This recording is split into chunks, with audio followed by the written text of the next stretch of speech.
Welcome to the newest episode of Beyond the Fame with Jason Fraley. I'm your host, Jason Fraley, picking the brains of the top filmmakers, musicians, and artists of our time. R&B star Ginuwine comes home to the D.C. area for a special Valentine's Day Serenade at MGM National Harbor on Monday night. I spoke with him about growing up in the nation's capital and recording hit songs like Pony, In Those Jeans, and I Need a Girl Part 2. Hey, what's up, Jason? That's Ginuwine, man. What's going on with you? Hey, Ginuwine, thanks so much for taking the time to call in today. Thank you all for having us, my brother.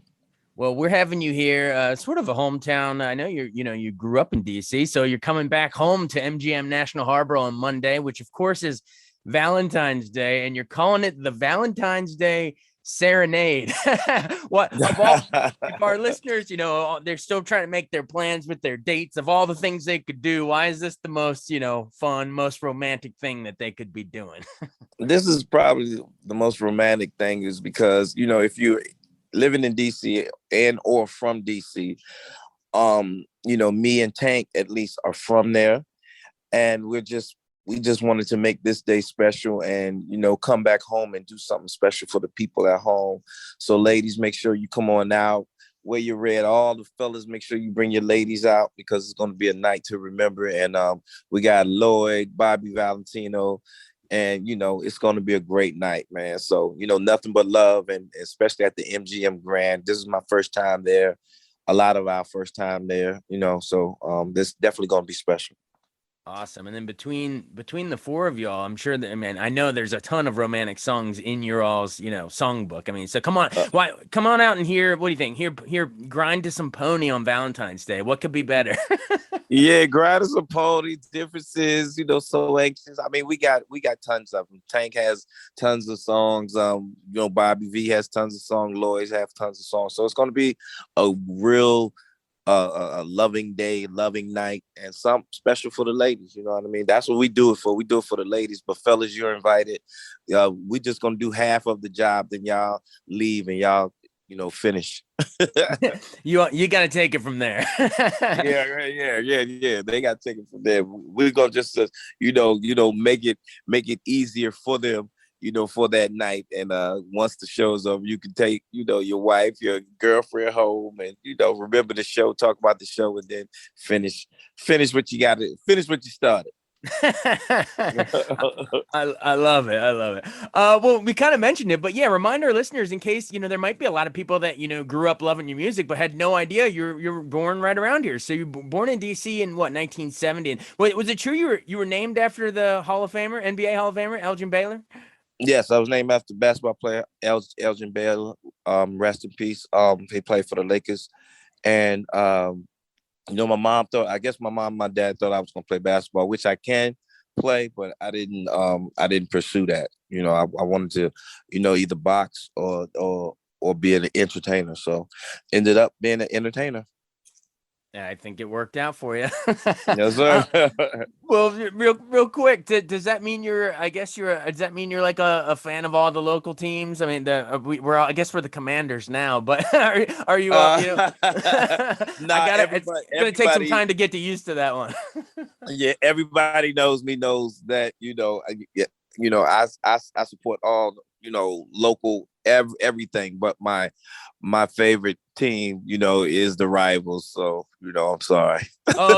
Wait, you saying you're a Cowboys fan? Yeah, I'm a Cowboys fan, man. Cowboys all day. So, it's great though to see, like, when I go to the game.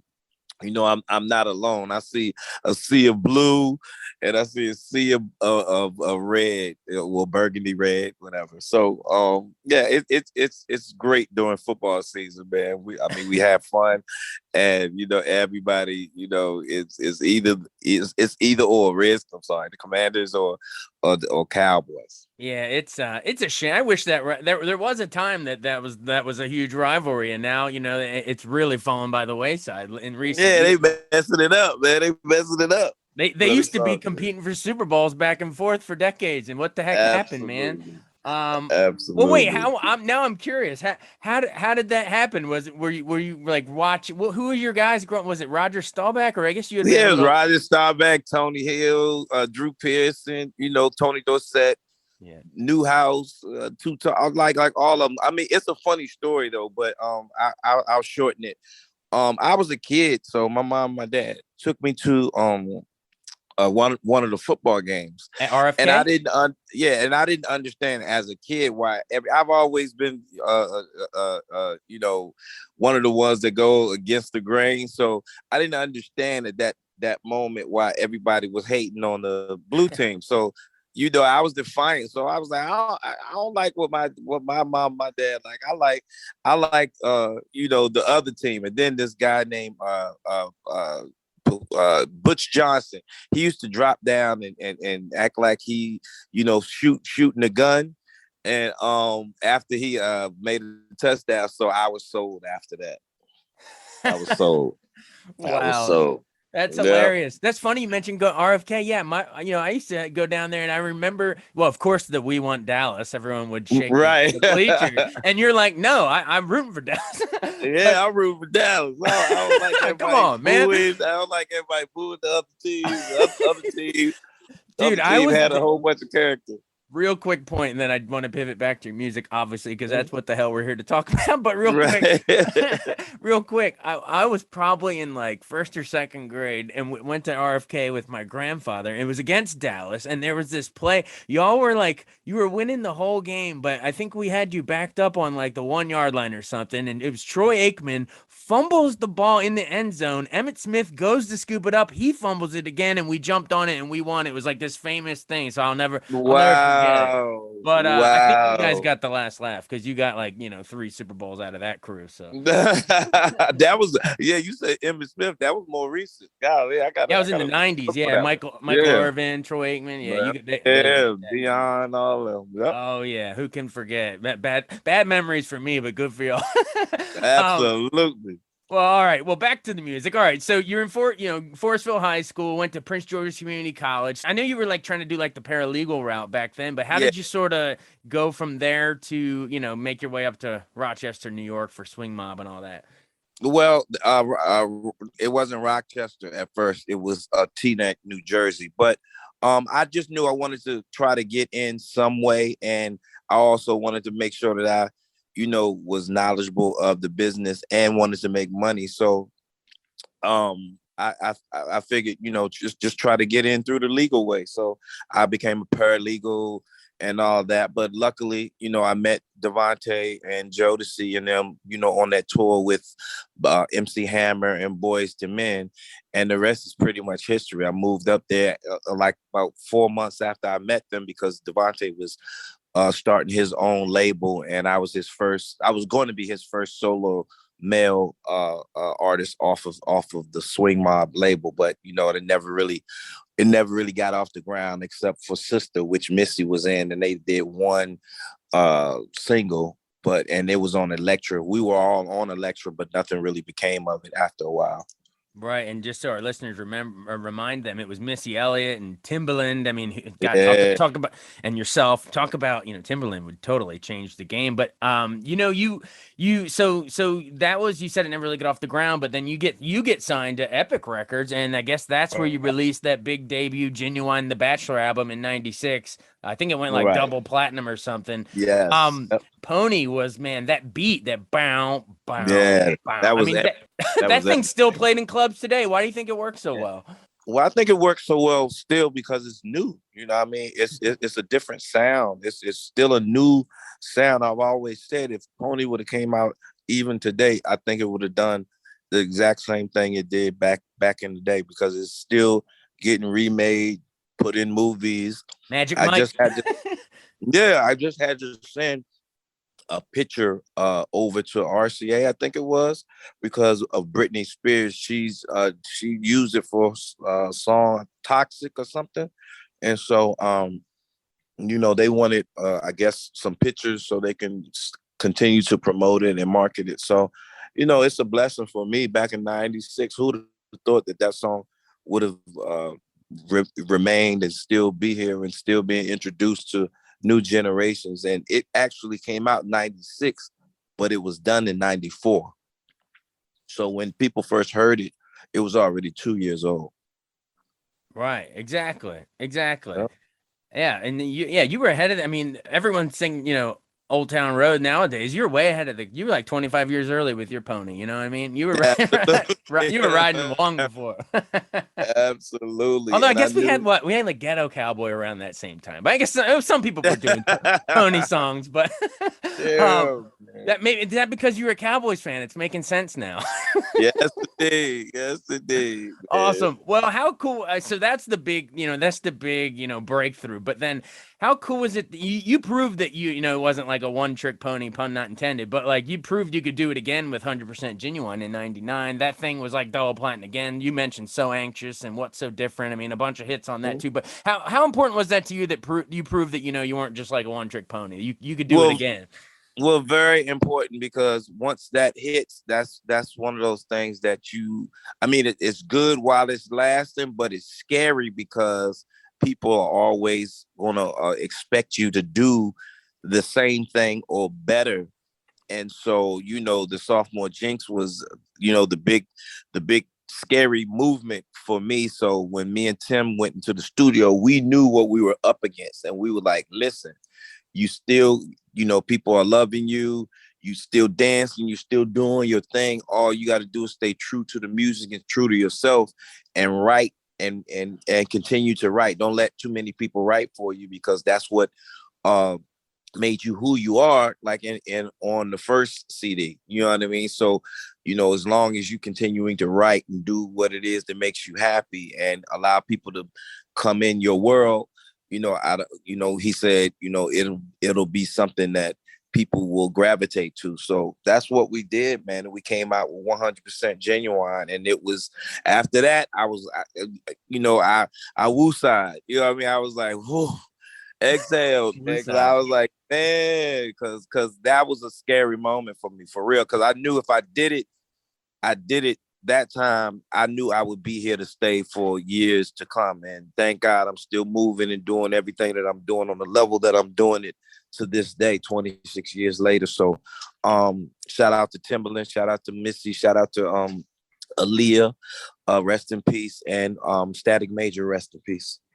Absolutely. And then speaking of rest in peace, I know on The Life, your next album, you did Two Reasons I Cry. I'm just slowing it down Yeah. a little bit. Remind us tell our listeners why that one's obviously so personal to you.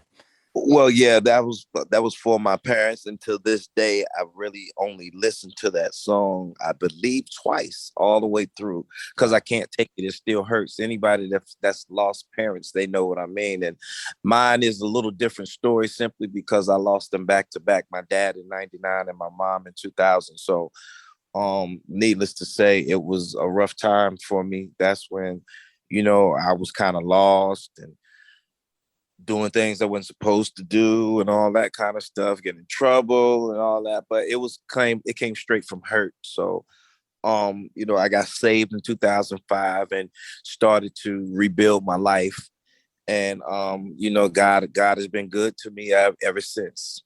Wow, you got saved in '05. That's cool to hear from. Curtis Blow Yes. was telling me a very similar story. He's like a pastor up in Harlem now. Oh Um, wow, that's yeah, great, man. I didn't know that. That's that's great. cool stuff. Yeah, check out that whole Yeah, I'm definitely gonna check that out. Yeah, Definitely. Google him. He like runs his own church in Harlem. It's awesome. But anyway, real Great. quick, but I do want to hit that's a tough transition from church to Yeah. I Need a Girl Part 2, but I wanted to ask you about I do want to ask you because that now we're talking that's like my high school days, man, and we used to Oh listen yeah. to those P Diddy songs all the time. And Oh, yeah. how did you decide to do Part 2 versus Part 1? Well, he sent both of them to me, and I just made. I mean, it's really simple.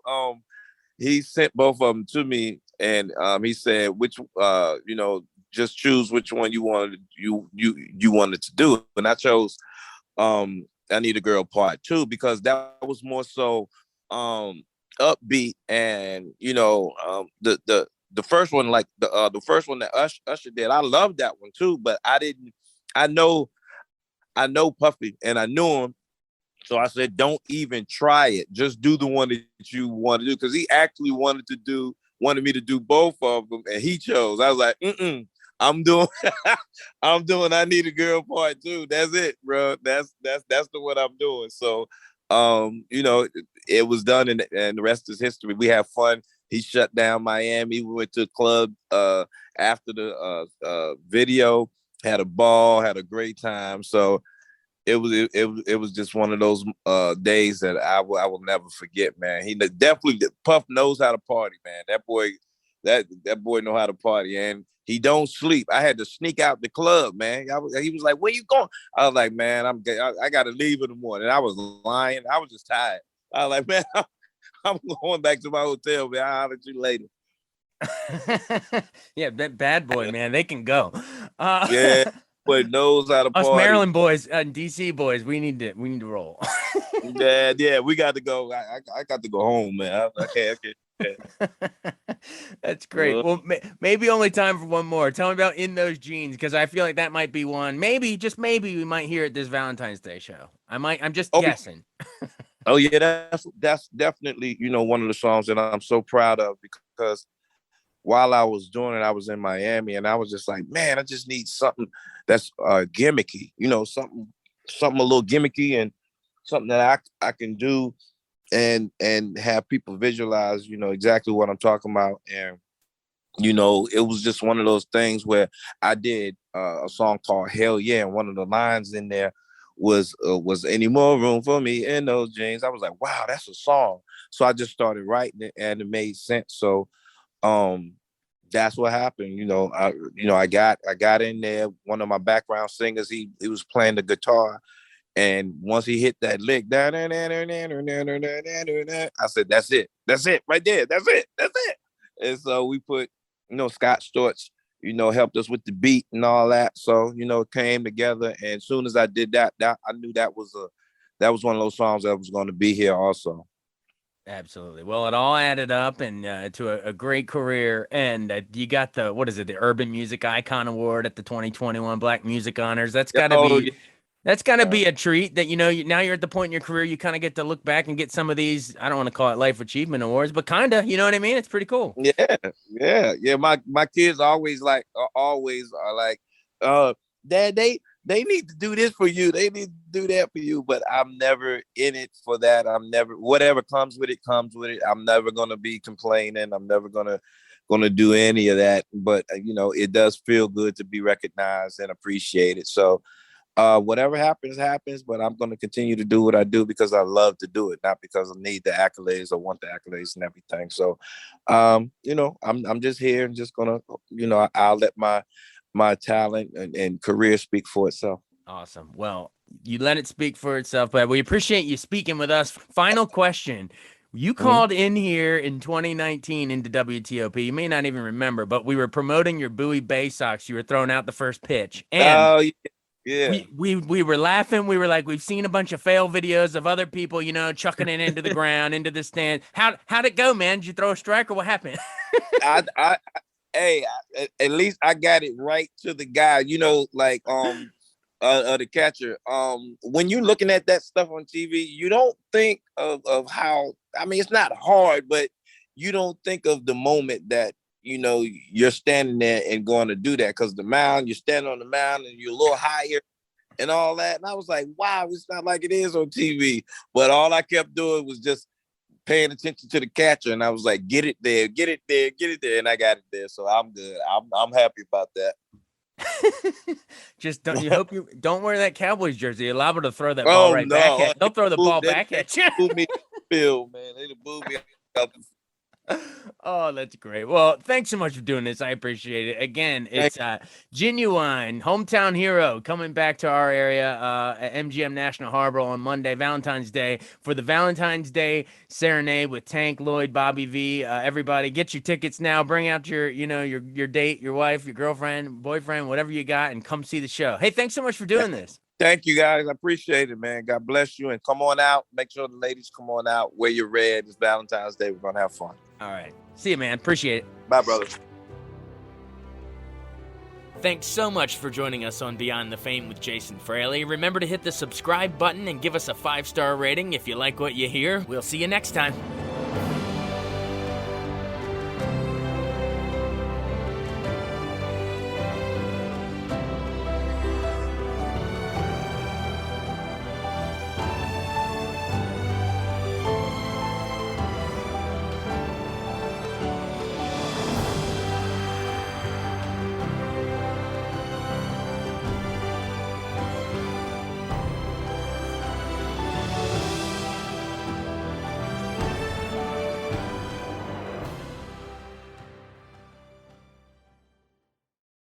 I wanted to take a second to tell you about an app I really enjoy. Living in the DC area is great, and Podcast DC gathers all of the local shows that I like all in one local app. Health, sports, local news, politics, and so much more. Podcast DC is the new local app with hundreds of DC area podcasts to choose from. I can earn exciting rewards just for listening and share the podcasts I love instantly. Available in the App Store or in Google Play, listen local with Podcast DC.